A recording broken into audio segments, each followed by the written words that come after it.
Hey, it's James. Welcome back to the channel. So glad you could be here. I'm sorry I haven't been able to make a whole lot of content for this channel. I've been in Fort Worth working on my doctorate of ministry, had another intensive class. And I was driving home. I was coming back to the Waco area. And I noticed I was starting to get upset because let's just say some of the drivers don't really care about the speed limit in the state of Texas.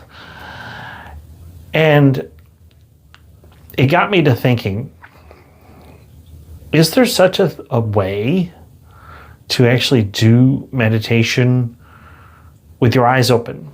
Obviously, you don't want to do meditation with your eyes closed and try to drive at the same time. That would be preposterous. There actually is. I looked it up. It's called open eye meditation. Yes, I looked it up on Claude. They recommend that you look downward at a 45-degree angle at like a candle flame, or you try not to be fixated on anything. It's good for people who are, excuse me, drowsy, distracted, or anxious with closed eyes. It trains you to stay mindful during everyday life. This is common in Zen Buddhism and Tibetan traditions and can reduce the re-entry shock of coming out of closed eye session. These are different techniques that use it. Here's some tips for beginners. You soften your gaze so you're not really looking at anything. You let your vision go blurry. I wouldn't recommend doing that if you're driving. If your eyes dart around, gently return to a neutral, relaxed gaze, the same way you would return attention to the breath in the standard meditation. Now, what I was doing was a little bit different than that. There's a technique called box breathing, or box. So you breathe in for 4 seconds, and then you breathe out for 4 seconds. So it's like a box, because each of the sides is equal. So you breathe in for 4 seconds, and then you breathe out for 4 seconds. And if we're going to be contemplative while driving, then you look at each driver.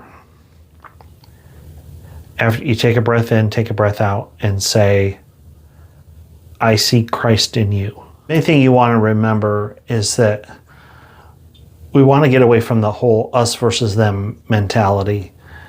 There could be a perfectly good reason why somebody needs to be going faster. They may need to go to the hospital. They may need to go to the bathroom. They may need to do something where they need to be somewhere really, like right now. And so they may be late for work.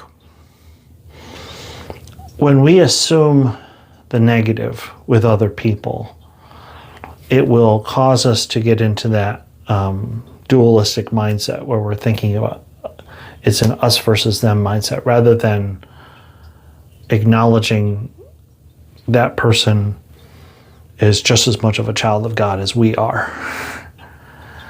And I like to say that I take Matthew 7 seriously, where it says, do not judge. But occasionally I'll slip into old habits, and you have to be mindful of that. And just say, I see Christ in you. And just let him go. Just like you would during centering prayer, you can give attention to the thought that's represented by that box in the boat, or you can just let it go. And literally, you just let that person go. If they want to be in a hurry and they want to live in the rat race, then let them, because bottom line is, even if you win the rat race, you're still a rat. So,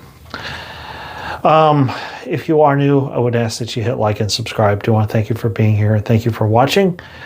Don't forget the main channel at JPW Ministries. We are trying to get where we expose wolves in sheep's clothing. And Monday, I will be going to the funeral of Joni Lamb, or the memorial service, and so that ought to be interesting. So thanks for watching, thanks for being here, and I'll see you soon. Bye.